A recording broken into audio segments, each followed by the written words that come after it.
Gabi po, ito po ang latest update natin para nga po dito sa monitor natin na si Bagyong Hagupit. Si Bagyong Hagupit nga po ay nasa labas pa rin po yan ng ating Philippine Area of Responsibility. At posible nga po na bukas ng madaling araw o ng tanghali, ito po ay pumasok na ng ating bansa, pero mababa naman po ang tsansa ng landfall scenario. Kung mapapansin naman po natin yung forecast track ng Bagong Pag-asa DOST at ng European Center ay halos parehas. Na ito nga po ay posibleng maging low pressure area hanggang dito nga po sa eastern section ng Eastern Visayas or hanggang sa parte nga po ng Bicol region. At bagamat meron nga tayong bagyo, tuloy-tuloy pa rin nga po yung maalinsangang panahon na ating mararanasan. Kaya iba yung pag-iingat pa rin po sa ating mga kababayan. Isa po nating posibleng paghandaan yung namataan po natin na posibleng panibagong bagyo. Medyo may kalakasan po ito na nakita po natin sa ating advanced weather forecast ng European Center. Dumako na nga po tayo sa ating advanced weather forecast.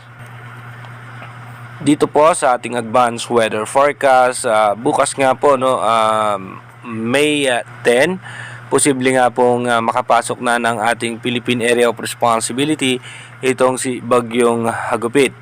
At pagdating naman po ng alas 11 ng gabi, expected na nga po natin yan ay nasa eastern section po yan ng Visayas at meron pong panibagong low pressure area na nasa labas ng ating bansa.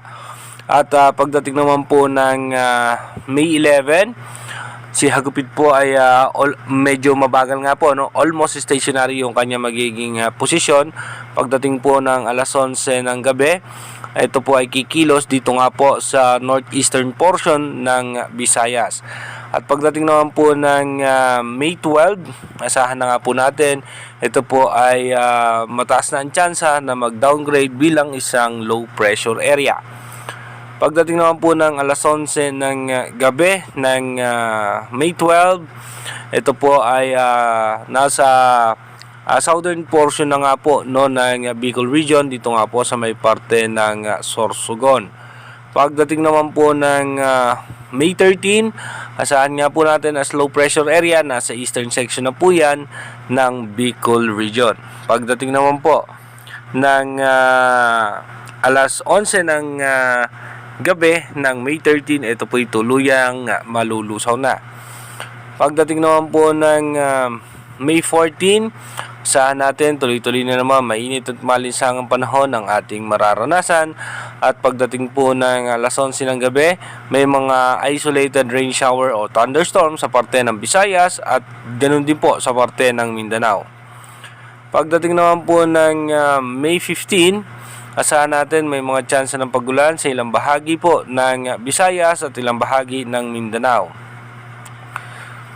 Pagdating naman po ng May 16, so expected natin mataas ang chance ng pagulan sa may parte nga po yan ng Mindanao hanggang dito nga po sa parte ng Visayas. Kaya iba yung paghahanda nga po sa ating mga kababayan, pero yung parte po ng Bicol region, Mindoro Provinces, Metro Manila at maging ang parte ng Northern Luzon ay mainit at maalinsangan nga po ang ating mararanasan.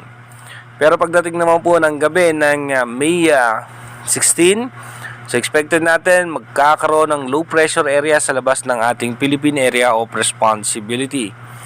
And then pagdating naman po ng May 17, so mataas po ang tsansa na may mga pag-ulan sa may western section naman po ng Visayas at ng Bicol region. Pagdating naman po ng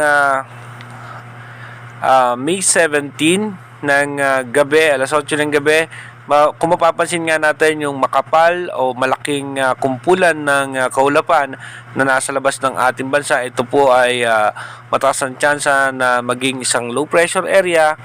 At pagdating naman po ng May 18, dito magkakaroon din po ng low pressure area sa parte na sa loob ng ating Philippine Area of Responsibility, pero ito po ay malulusaw din kaagad. Asahan po natin may pag-ulan nga po By May 19, may pag-ulan sa may parte ng Luzon, ganun din po sa Metro Manila, ilang bahagi ng Bicol Region, at ganun din po sa may parte nga po ng Visayas, hanggang dito nga po sa may Mindanao. Pagdating naman po ng May 19, dito po mapapansin na nga po natin yung dahan-dahan na pagbuo nung sama ng panahon, na ito po ay papasok sa ating bansa bilang isang bagyo. Ito po sa ngayon ay nakikita nga po ng European Center na mataas nga po ang posibilidad na ito po ay magkaroon ng landfall scenario. Possible nga po mabubuo yan by May 20, possible po nasa labas pa rin po yan ng ating Philippine Area of Responsibility. May 20 ng evening, then pagdating po niyan by May 21 as low pressure area, nasa labas pa rin po yan ng ating Philippine Area of Responsibility. At pagdating naman po ng gabi, ito po ay nasa labas pa rin po ng ating bansa, pero pagdating po ng May 22, posible pumasok na po yan ng ating Philippine Area of Responsibility bilang isang bagyo. At pagdating naman po ng May 22 ng alas 8 ng gabi, nasa eastern section po yan ng Visayas. At pagdating naman po ng May 23, asahan natin na posibleng mas lumakas pa itong posibleng panibagong bagyo. At kung mapapansin nyo nga po, makikita naman natin sa ating monitor na ito po ay posibleng malaking bagyo. Pero again, inuulit natin, since malayo pa yan, advance prediction pa lamang yan ng European Center, malaki pa rin po ang tsansa na magbago po lahat yan. Kaya manatili tayong tumutok sa ating advanced weather forecast para malaman natin yung mga posibleng sama ng panahon na makakaapekto sa ating bansa. Mag-iingat po tayo palagi. God bless po sa ating lahat. Global Typhoon, Chairman TV. Weather update. Helping homeless people. Please subscribe.